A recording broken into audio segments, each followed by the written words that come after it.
Good morning, AP Lang kids. Um, Day two, I'm out. As you can see, unfortunately, I have a stomach bug, but I feel like I need to be there with you, and so this is my remedy for that. So I wanted to take a minute and make a video and talk with you, even though you can't talk back, and just go over a few things. If you would, please put away your phones. Um, and if you didn't yesterday, I told you on Friday that if you wanted to get some extra credit, you could write the essay for the group Q3 plan. So if you have done that, just make sure to put the essay in the basket at some point today. Yesterday, you also should have turned in your multiple choice Monday homework, and we did not have a quiz because I wasn't there, but we are actually going to take that quiz in just a minute. So if you would, go ahead and clear your desk for your multiple choice Tuesday quiz. It's a little bit different today. So you're going to get your quiz and you're going to see that the answers are already circled. And so you might be wondering, well, what's the point of taking this quiz if the answers are already circled? Um, so the point is, I want to see your thinking, and so I feel like this is a good way to do that. What I want you to do is highlight the evidence in the text that shows the answer, and I want you to label it with the corresponding number. And then I want you to annotate a justification for why the circled answer is the best choice. So basically, you're charting your thinking for me to look at. So here's just kind of an example. Obviously, not from your quiz, but say I have this passage, and I note that the end of this passage is mostly the rhetorical pattern definition or analogy.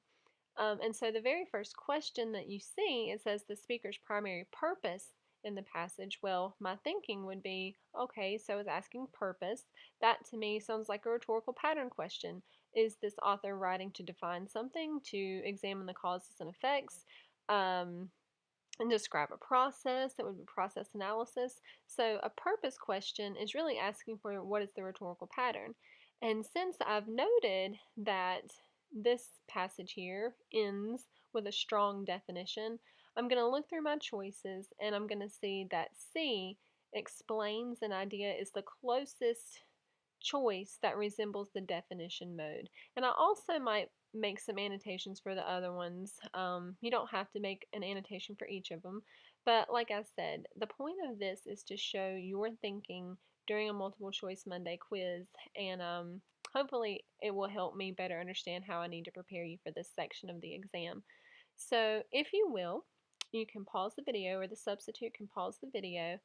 If you want to pull up a YouTube video in another tab with a 13-minute timer, or if the substitute just wants to time you for 13 minutes, I'm still going to give you the 13 minutes, but instead you're going to read the passage, annotate, and explain and justify why the circled answer is the best.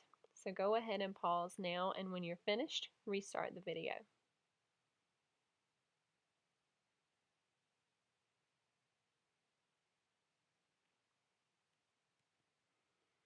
All right, hopefully you put your multiple choice Monday quiz in the basket. The next thing that I want to talk about is you have another extra credit opportunity. I hope you all jump on this. We have just a few more current issue write-ups left for the semester, and I also need some tissue boxes, and so I came up with this wonderfully clever idea to give you extra credit and get some tissue boxes. So in exchange for a write-up, your current issue write-up paper, you can just make a bulleted list of talking points on a full unopened box of tissues in place of the analysis. So you can't do it for all of them, just one time thing, one tissue box only. You can't do it for the last 3 or 2. I can't remember how many we have left. You will still need to read an article and be prepared to discuss the issue. You will still be getting graded on your article and your discussion points in the current issue discussion, but you won't have to turn in annotations or a paper. You will still get full credit for doing so. So I hope this entices you to purchase and donate a box of tissues. And yeah, if you have any questions, you can email me or ask me tomorrow. All right, what I want to do before lunch is I would like everybody to turn to your Q3 tab on page 7. I showed you this handout briefly last week, and I wanted to give you more practice with it. The substitute should also give you a handout with 2 columns. It's like a debate column. And I'll tell you more what I want you to do with that in a minute. But go ahead and turn to this section of your notes, page 7 in your Q3 tab. You can pause if you need to.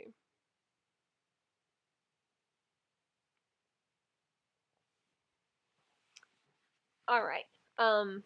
This is going to shock you, but I have graded both of your Q3 essays. Obviously, I haven't graded the timed one because I wasn't there to get it. But we're gonna look at that more tomorrow. But I have some good things I want to say to you.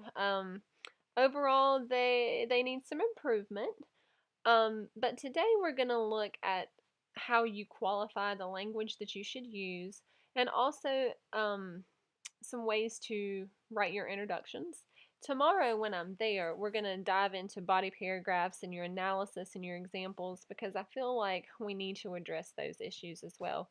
But this handout is called The Language of Qualification. I did not make this handout. I actually got it from, I don't even remember whom. But this is a nice way to start your introduction. I don't like formulas. I don't want to give you this plug and chug, but if you're struggling, this might not be a bad way. What I like about this handout is that it shows you some certain words, some phrasing that you can say when you want to defend, when you want to challenge, and when you want to qualify. Because something that I found in some of your introductions was that I was a little confused as to where your position was, what your stance or your thesis was. And so you need to be very clear in your wording in your thesis to make sure that you're addressing the prompt. And we're going to look at this more tomorrow, but for now, let's just do a little practice. So, the first step to this, and these are the steps to your introduction. The first thing you would need to do is to introduce what they say. So if the prompt gives you an excerpt like Thomas Paine or the newspaper article about the woman cheating in Kansas, you would like to introduce, or you would need to introduce what the prompt says. Here are some examples. I'm going to read the shortest one. In their recent work, Y and Z have offered harsh critiques of Dr. X for, and so you're just introducing the topic. And then in your second sentence, you would introduce the standard views of the topic. Americans today tend to believe that, whatever it is they believe about the topic. Conventional wisdom utters that. Again, these might be kind of hokey, might be kind of cheesy, but some of them are good. I like the phrasing of these examples. And then the second thing that you need to do is you need to introduce the complexity of the issue. Show that it's just not a clear black and white issue because you know that the AP exam is not going to lend for that kind of debate. They're going to lend for a very gray area topic, one with many sides and many positions. So you need to introduce that you can understand the complexity of the issue. So here's one way you can do it. In discussions of X, one controversial issue has been, on the one hand, blank argues blank. On the other hand, blank contends blank. Others even maintain blank. Ultimately, however, and then here's where you will state your thesis. And so that you can see if you follow this formula, even though you know I don't like formulas, by addressing all the different sides, you're offering your understanding that the issue is complex, perhaps even a rebuttal here, and then you're clearly going to state your stance in your thesis.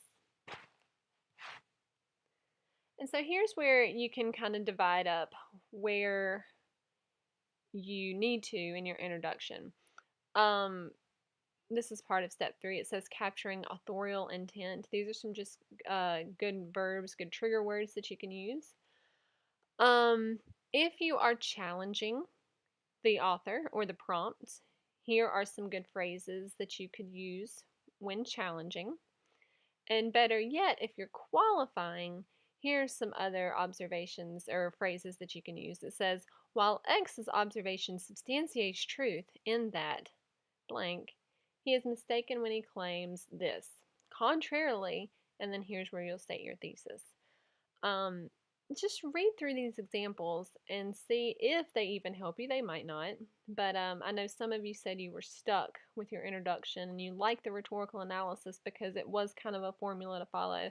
And so hopefully this will help if you are stuck. Now, I will say some of the essays were fabulous, and you will see when you get them back tomorrow. But if you feel that you're just not quite sure how to phrase certain things, hopefully this handout will help. Um, the next thing it says to do is to introduce objections informally, and then make concessions while still standing your ground. You don't necessarily have to have, 8 sentences in your introduction and follow this formula. I just, like I said about 50 times now, it's just here for a guide to give you some examples of different phrasing. I do want you to have some practice before lunch, and it's an easy practice, it's an easy grade. The substitute should have given you a handout, and I want you to take 10 minutes and I want you to write an introduction paragraph, or take however long it is until lunchtime. But I want you to read each position of this debate. In each article, I want you to highlight the single sentence argument for each, making sure that you understand the thesis of each columnist. And so, using the template on your notes, I want you to write an introduction that either defends, challenges, or qualifies one of the columnists. It's your choice. I want you to read both, um, look for the arguments in both, but you're just writing an introduction to one of the columnists or columns. So, pause the video, complete this, please, and before lunch, if you will staple the article that you've highlighted to your introduction paragraph. um, I don't even care if you write your introduction on that paper rather than your own paper, but if you will turn that into the basket before you leave, pause the video, and restart after lunch.